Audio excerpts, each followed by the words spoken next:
बलौदा बाजार सुहेला के लोहारी गांव के लोगन मन अवैध दारू बेचैया मन से त्रस्त और परेशान है। लोहारी के सरपंच सती देवदास, उप सरपंच, पंच और गांव वाले मन रात के सुहेला थाना पहुंची।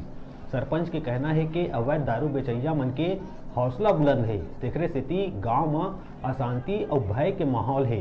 पुलिस थाना और अनुविभागीय अधिकारी करा अवैध दारू बेचे के शिकायत करे गए है, लेकिन अभी तक कोनो किस्म के कोई ठोस कार्रवाई नहीं हुए है, जेकर से परेशान और तंग आके रात के 100 जन ले ज्यादा लोगन थाना पहुंची। थाना में पहुंच के अवैध दारू बेचैया मन के खिलाफ नामजद शिकायत करे गई और थाना प्रभारी से बातचीत कर उखर ऊपर दंडात्मक कार्रवाई करे के मांग करी।